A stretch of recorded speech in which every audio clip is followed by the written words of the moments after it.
भी संपत्ति आपके काम आने वाली नहीं है, आपके साथ जाने वाली नहीं है, बल्कि जिन अच्छे और बुरे कर्मों को आप करते हो उसको भी आप भूल जाते हो।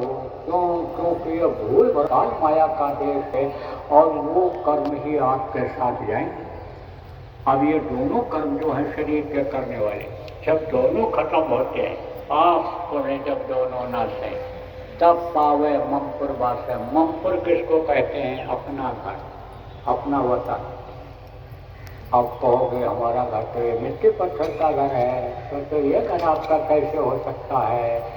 इसी घर को बहुत से लोगों के, आप लोगों में से जो बाप दादा बनवाए थे, वो कह रहे थे मेरा घर मेरा घर मेरा घर है मेरा घर है मेरा मेरा, कैसे कैसे चले गए। तो वो घर आपका कैसे हो सकता? आपका घर तो कहीं और है।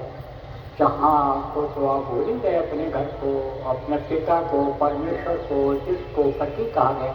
क्योंकि ये जितनी भी सोचते हैं जीवात्माएं हैं, चाहे स्त्री में हो, चाहे पुरुष में हो, चाहे नर पशु पक्षी में हो, चाहे मादा में, सब स्त्री ही है एक तरह से। ये स्त्री और पुरुष का भेद कुछ दूर तक का आता है। फिर तो जब शब्द को ये जीवात्मा पकड़ लेती है तो सब वहाँ तो सब एक ही जैसा है। तो आप ये समझो प्रेमियों कि ये जो आपको मनुष्य शरीर जो ये मिला है, ये समझो कि जीवात्मा के कल्याण से अब आपका जीवात्मा का कल्याण मुक्ति और मोक्ष कैसे होगा? जब रास्ता बताने वाला कोई मिलेगा। तो सबसे पहले तो आप नए लोग समझो कि किससे रास्ता मिलता है? कहा पूरे दिन मैलो मन को धोई। देखो ये जो गंदगी आ गई, अभी प्रार्थना किया शुरू में आप लोगों ने, मैल जो आ गई, किसकी मैल आ गई? कर्मों की जो मैल आ गई, जिसकी वजह से सजा मिल रही है। घर घर बीमारी, घर घर लड़ाई झगड़ा, देखो घर घर में मनुष्य, देखो परेशानी टेंशन घर घर में इस समय बहुत इलाज करा रहे हैं, आप ये समझो।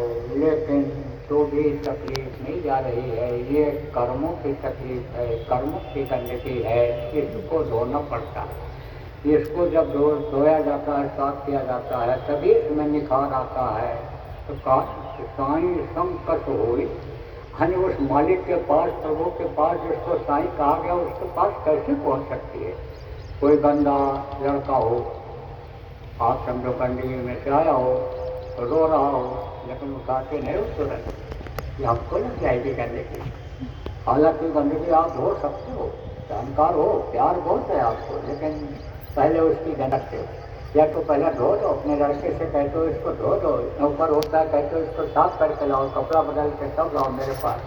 बल्कि डांट फटकार और लगाते हो, कीचड़ लगा देता है, गंदगी लगा देता है। माँ धोती भी है, माँ नहीं मार पाती है छोटे बच्चे को तो डांटती है, नालायक है तो देखो ये लगा लिया। इस तरह से होता है, नहीं होता? ऐसे ही साफ सुथरा होकर के ही वहाँ जाना पड़ता है। और कैसे जाना पड़ता है? रास्ते से ही जाना पड़ता है। देखो ये बुराड़ी है दिल्ली में, लेकिन जब इस जगह का रास्ता आपने पूछा होगा किसी से जो पहली बार आए हो, सत्संग कहाँ होगा पूछा होगा, तब आप आए हो। कहोगे हम गाड़ी में बैठ करके आए और हमारी गाड़ी ने बता दिया, तो आखिर उसने भी तो बताया, उसने भी तो बताया कि ये जगह बुराड़ी में इस जगह पर है, तब आपने अपनी गाड़ी रोकी। तो पूछना पड़ता। तो कौन रास्ता बताता है? मुक्ति मोक्ष का रास्ता, अपने मालिक के पास पहुँचने का रास्ता कौन बताता है? इसके लिए कहा गया पूर्व बिन न ज्ञान, पूर्व बिन भाव जैसे तरह न कोई, और जो वेदन शंकर सम होई, चाहे वर्मा के समान हो, उसके समान हो, चाहे किसके समान हो, उसके देव जो कहे जाते हैं उनके भी समान कोई हो, लेकिन बगल गुरु के भाव में हो। देखो कुछ लोग आप इसमें ऐसे हो कि जो राम भगवान को मानते हो, कुछ ऐसे भी हो कृष्ण भगवान को मानते हो, लेकिन उन्होंने भी तो गुरु किया था, उन्होंने भी गुरु किया और दो गुरु किया, दोनों ने दो गुरु किया। विश्वामित्र उनके विद्या गुरु थे। आप ये समझो रावण को मारने की अनिविद्या उन्होंने ही सिखाई थी। राजे सफल संतुष्टा शक्तिवादी, जितेंद्रिय दाता सुदयालुष्टा वेदपति ऐसे नौ भरा था। और आपके समझो अस्त्र चलाना यह सब चीज़ें तो उन्होंने सिखाया। आप समझो राजनीति परिवारनीति कूटनीति ये सब उन्होंने सिखाई, लेकिन ताकत किसने दिया था? आध्यात्मिक ताकत के बगैर नहीं मार पाए थे। आप समझो निराश हो गए, गुरु को याद किया, तब अकल है कि परशुराम से मांग लो। शुद्ध और शक्ति उनसे लिया था रावण को मारने के लिए। अरे रावण रथी विरथ रघुवीरा एक विभीषण भय धीरा, जब निकला वो अपनी सवारी लेकर के और सेना लेकर के, तो विभीषण उसका भाई उसी का रथ और वो घबरा गया, ये कैसे मार पाएंगे उसको कैसे। लेकिन वो शक्ति थी, कौन सी शक्ति थी? आध्यात्मिक शक्ति थी। वो शक्ति किसने दिया था? वो दिया था यानी उनके गुरु ने। कौन थे उनके गुरु? देखो तो स्वामी जी ने लिखा, जब लौट करके आए माता ने पूछा इतने बड़े रावण को कैसे मार सका? तब कहा उन्होंने जब कि अति सुकुमार युगल मेरे बारे कौन भांति लंका पति मारे। तब उन्होंने कहा, क्या कहा? गुरु वशिष्ठ कुल पूज्य हमारे और तिनके कृपा धनुज हमारे। हे माँ, मेरे अंदर कोई शक्ति नहीं थी, वो तो गुरु वशिष्ठ की कृपा थी। तो उनके वो आध्यात्मिक गुरु थे। कृष्ण के अन्य कौन थे वो गुरु? विद्या गुरु थे संदीपनी। संदीपनी का इतिहास जानते हो? तो बता देता हूँ संक्षेप में। संदीपनी इनके गुरु थे। तो पहले गुरु लोगों के यहाँ लोग पढ़ने के लिए जाते थे आश्रमों पर, ग्रह त्याग, ग्रह को त्याग करके वहाँ विद्या अध्ययन के लिए जाते थे। तो एक दिन क्या हुआ कि श्रमदान सेवा बच्चे लोगों से गुरु जी करवा रहे थे, ऐसे हुए थे। तो कहते ना होनहार विद्वान थे, उस जी करने पास कहते हो इसका पत्ता पौधे का बड़ा चिकना है, बड़े पत्ते हैं, इसमें बड़ा फल निकलेगा, जल्दी फल जाएगा, पौधा जल्दी बड़ा हो जाएगा। ऐसे जो होनहार होते हैं वो सब जगह जल्दी कामयाब हो जाते हैं। काम उनके ऐसे होते हैं। तो ये अपना काम जल्दी पूरा करके और लौट रहे थे। तब तक समझो आप वहीं गुरु संदीपनी का लड़का खेल रहा था। गुरु जी ने कहा, अरे अरे कृष्ण। हाँ गुरु। बोले उस लड़के को उसी गड्ढे में डाल दे। लड़के को उठा के गड्ढे में डाल दे। अब इन्होंने उठाया लड़के को गड्ढे में डाल दिया। ओ लड़के देखे और दौड़े, पहले लड़के को निकाला, उस लड़के इन्हीं को पेश करने लगे। गुरु जी कुछ नहीं बोले, यह भी कुछ नहीं बोले कि गुरु के आदेश से किया है, कुछ नहीं बोले, मार खाते हैं। फिर जब देखे बहुत पड़ रहा है तब गुरु जी बोले छोड़ दो, तो भी कहते कहते 2-4 से पढ़ चले गए सब लोग। फिर एक दिन आ रहे थे उधर से श्रमदान सेवा करके, तो बोले अरे कृष्ण। बोले हाँ गुरु। अरे इसमें झोपड़ी में आग लगा दे, आग लगा दे झोपड़ी में। ठंडी का महीना था, आग जल रहा था वहीं। गुरु जी भी बैठे थे और उठाए लकड़ी, उठाए गए लगा दिए। अब झोपड़ी जब जलने लगी फिर लड़के आए, फिर मारने लगे। अगला गए, देखो देखने में तो ठीक ठाक लग रहा है, खाता तो पूरा है हम ही लोगों जैसा, लेकिन ये सब नाश करने में लगा हुआ है। गुरु जी का ये सब आश्रम उजाड़ दे गए। हाँ कुछ नहीं बोले। अब पढ़ लिख करके सब लोग घर चले गए। जब गुरु जी का अंतिम वक्त आया, खबर गई इन विद्यार्थियों को, सब अपने अपने काम में लगे। जब खबर लगी लोगों को, सब लोग गुरु जी को देखने के लिए आने लगे बुढ़ापे में। तो गुरु जी को लोग भेंट दक्षिणा जो देते थे, जो सामान देते थे, वो किसी को आजमनी, किसी को माला, किसी को कुछ ऐसा भी उनके पास था, वो उनको देते थे प्रसाद। और जब कृष्ण आए तब देखा यानी वो जब आप ये समझो कि संदीपनी जब आए, कृष्ण की बात नहीं है, ये थोड़ा सा बीच में जो है भूल भटक हो गई। संदीपनी गुरु की बात है, यानी संदीपनी जब पढ़ाई करते थे तब की बात है। तो संदीपनी जब गए आप ये फिर से समझ लो, संदीपनी ने आगे आई थी और संदीपनी ने अपने गुरु के लड़के को फेंका था उसने। तो आप ये समझो संदीपनी ने फेंका था। तो संदीपनी जब गए लेने के लिए, क्या लेने के लिए गए, यानी जो गुरु जी जो संदीपनी के ही साथियों को जो देखने के लिए गए थे, जो कुछ कह रहे थे, तब उनको देखा, तब कहा संदीपनी तुमको देने के लिए तो मेरे पास कुछ नहीं है ही नहीं मेरे पास, लेकिन तुझको मैं आशीर्वाद देता हूँ और जो प्रसिद्ध होंगे और जो ऐसा काम करेंगे कि जिनके लोग पूजा करेंगे, जिनको लोग भगवान कहेंगे, तो उनका गुरु होगा। अब सब लोग खड़े हो और लोग खड़े, तो अब उसमें से एक आदमी बोल पड़ा, वही बच्चे जो थे संदीपनी के साथ पढ़ते थे, वो बच्चे बोल पड़े, गुरु जी अब यहाँ पर शंका लेकर के हम लोग वापस नहीं जाना चाहते हैं, यहाँ से शंका लेकर नहीं बन जाना चाहते। यह शंका मन में पैदा हो गई कि कौन सा काम, यानी समझो कि इन्होंने ऐसा किया कि जिसकी वजह से, यानी समझो कि इनको यह वरदान आप दे रहे हैं, आपका नुकसान भी किया इन्होंने, देखो झोपड़ी भी जला दी, लड़के को भी डाल दिया उसमें, आप समझो करते हैं। तब उन्होंने कहा कि इन्होंने गुरु आदेश का पालन किया, गुरु आदेश के पालन का इनको ये फल मिला।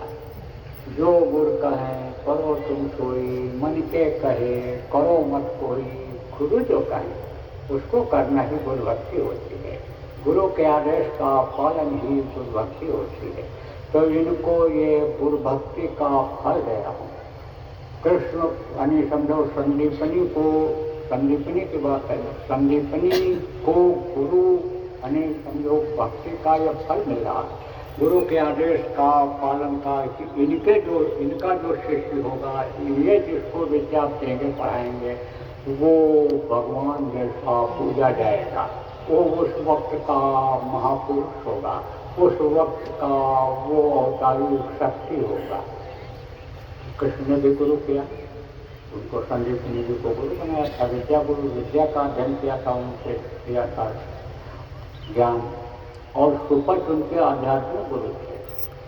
तो जब महाभारत होने को निश्चित हो गया, बहुत समझाया लोगों ने, कृष्ण ने भी खूब समझाया कि हक दूसरे का मत सुनो, दे दो, इनका भी हक होता है, लेकिन उन्होंने साफ मना कर दिया कि सुई के नख से बराबर भी हम जमीन नहीं देंगे, कोई चीज नहीं देंगे। तब उन्होंने कहा महाभारत हो गई होगा, यानी समझो अब कोई टाल नहीं सकता, उन्हीं तो होकर मेट सके ना कोई, अब इसको कोई मेट नहीं पाएगा, अब तो महाभारत हो गई होगा। लेकिन अब समझो जब तक सुपथ की दया जीवों पर होती रहती, तब तक ये कामयाब नहीं हो सकते थे। क्यों? सकल जीवों में जाया और सब पर मोर बराबर गाया, सभी जीवों पर उस प्रभु की दया बराबर हो रही है। क्यों? सभी उसी के जीव हैं, आप हम जितने भी हैं सब उसी प्रभु के अंश हैं, और वही सब पर दया करता है। ये जरूर है कि जो दया के घाट पर बैठ जाते हैं, दया के घाट पर बैठ जाते हैं, दया के स्रोत पर बैठ जाते हैं, उनको दया ज्यादा दी जाती है।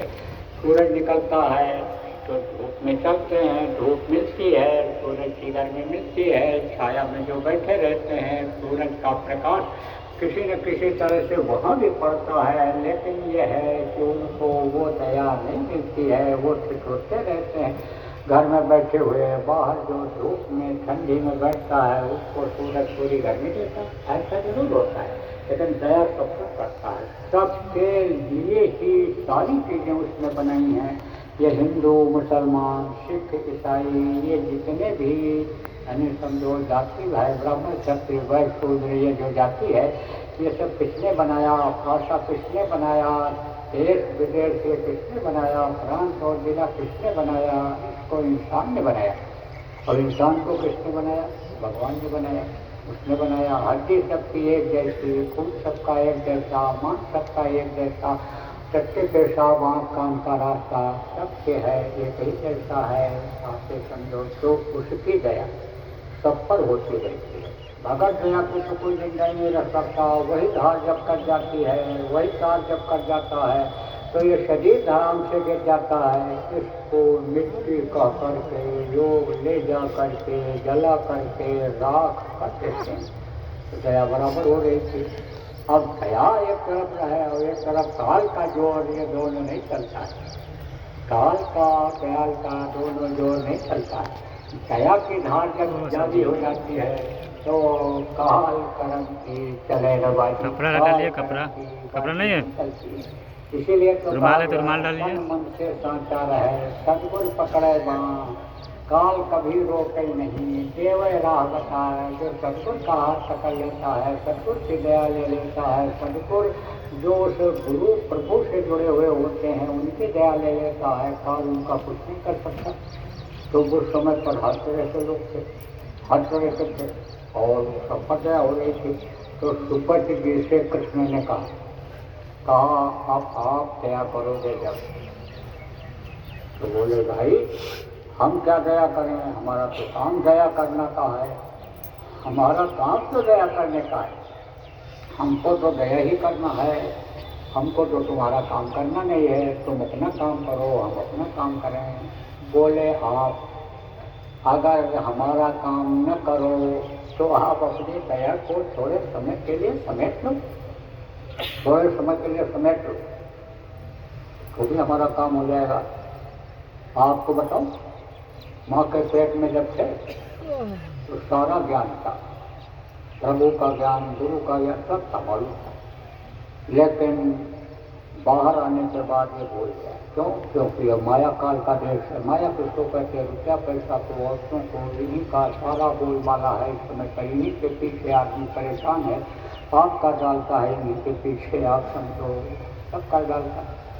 तो जो आपके समझो सुखदेव एक ऋषि हुए हैं, वेदव्यास के बेटा थे, उनको ज्ञान था कि बाहर हम जाएंगे तो माया हमको फंसा लेगी, माया के चक्कर में आ जाएंगे। इसलिए माँ के पेट से निकलता ही नहीं था, निकल नहीं रहा था, कहा कि हम बाहर नहीं जाएंगे।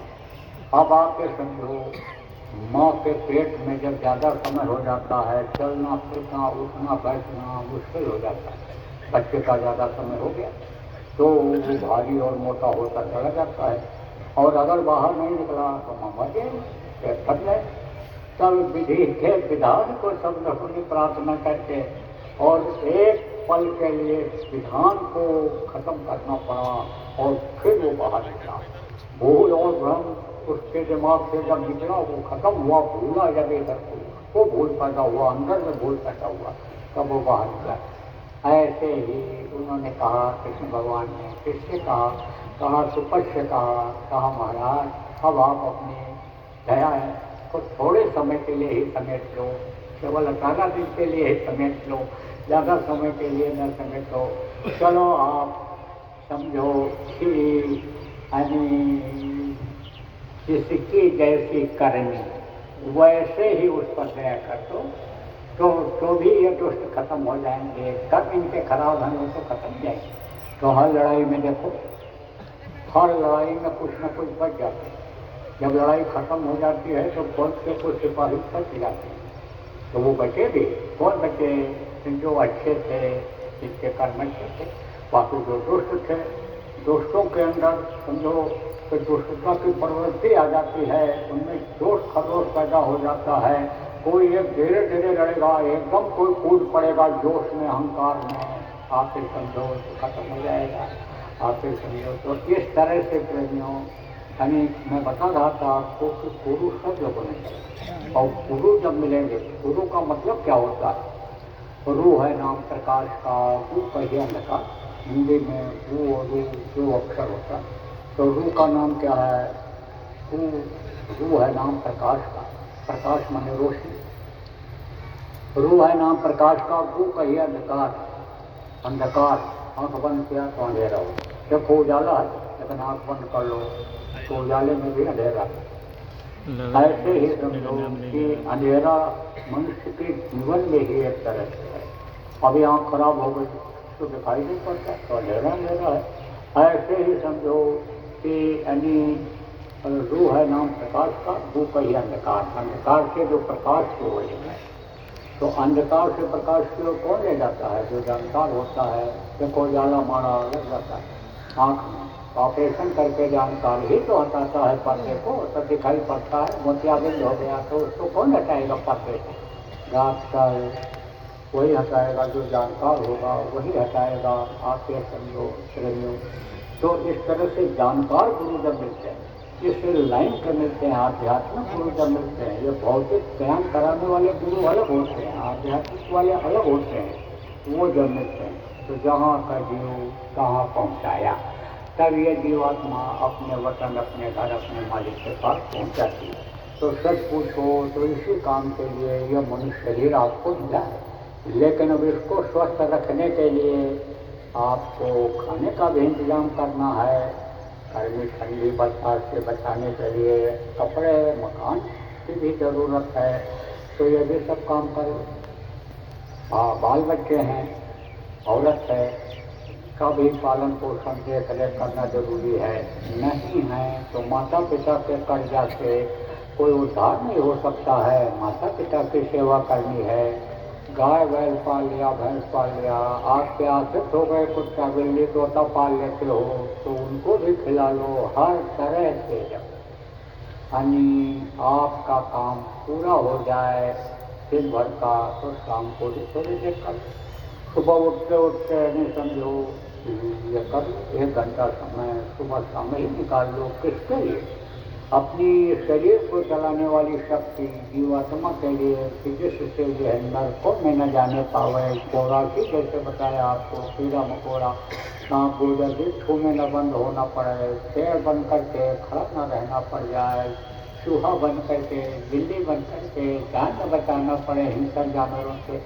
ये समझो ये काम कर लो। इससे समझो कि अब इसमें ना आना पड़े, ये काम आप कर लो।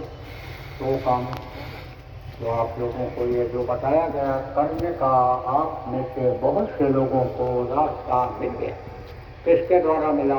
ये जिनकी तस्वीर लगी हुई, उनके द्वारा। ये तस्वीर में फोटो किसका बना हुआ? ये हमारे आपके गुरु महाराज का बना हुआ है फोटो। ये गुरु महाराज नहीं, उनकी ये तस्वीर है।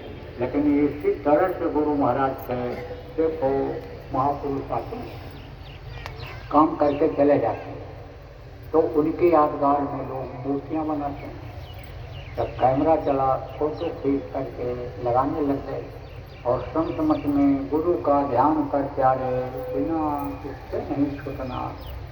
आपसे समझो गुरु का ध्यान करना पड़ता है। ऐसे गुरु यानी समझो का ध्यान किया जाता है, जो आज और अंत दोनों को जानते हैं, वही सत्य कहलाते हैं। आपको सत्संगों में बताया गया कि अलग अलग दर्जा होता है, ऋषि का, मुनि का, योगी का, योगेश्वर का, संतों का। तो जो संत होते हैं, पूरे संत होते हैं, आपको समझो वही ये काम कर सकते हैं, जीवों को निज घर पहुँचाने का वही काम कर सकते हैं। तो वो गुरु महाराज जैसे अपने संत है, संत थे, परम संत थे। तो गुरु महाराज का फोटो लगाया गया। क्यों लगाया गया? सबसे पहले गुरु को ही पूजा किया गया, गुरु को ही प्रणाम किया जाता है। अन्य धर्मों में भी गुरु का महत्व बताया गया। यहाँ तक कहा गया गुरु गोविंदो खड़े काके लागो पाए, बलिहारी गुरु अपनो दिन गोविंद यो बताए। तो समझो कि गुरु महाराज चले गए। अब आदमी का जैसे भूलने की आदत होती है, बताया, भूलने की आदत होती है, और तो प्यारा बोल जाता है गुरु का, तो लगा दिया जाता है। कम से कम ध्यान लगाने तो इस तरह से तो थे, इस तरह से ध्यान लगा दिया जाता है। देखो अंतर में जब गुरु का दर्शन होने लगता है तब फोटो वोटो की कोई ज़रूरत नहीं रहती, किसी भी चीज़ की कोई ज़रूरत नहीं रहती। तब तो फिर दूसरा पाठ शुरू हो जाता है, दूसरा विषय शुरू हो जाता है। देखो कोई बच्चा है तो किताब लेकर पढ़ने जाता है, कॉपी लेकर पढ़ने जाता है, और वही जब अवसर हो जाता है तो वही बस खाली सुनता है, वही खाली बोलता है, लिखता पढ़ता है। अक्सर उसके बगल में रहते हैं वो लिखने वाले, जिसको टीए कहते हैं, पेशकार कहते हैं, जिसको मुनि मुंशी कहते हैं, कह सकते हो आप, वो रहते, वो लिखा पढ़ी करते हैं, उसका दर्जा अलग हो जाता है। ऐसे ही समझो कि गुरु का दर्जा जब गुरु की पढ़ाई में उधर चला जाता है तो कोई ज़रूरत नहीं रहती है, जब गुरु पढ़ा देते हैं उसमें चला जाता है तब नहीं रह जाता। तो ये गुरु महाराज आप शिष्य हो बहुत से लोग, आपको उन्होंने मांगा दिया, लेकिन गुरु को आप पहचान नहीं पाए। और मांस के ही शरीर में गुरु महाराज को समझते थे।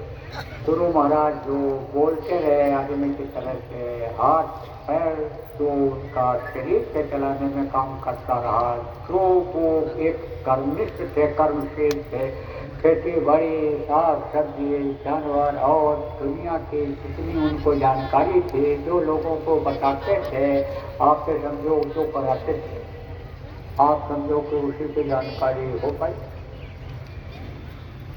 एक अपने बहुत पहले की घटना बता दूं, बहुत पहले गुरु महाराज हमारे घर गए थे गाँव में। हमारा घर था छोटा सा गाँव,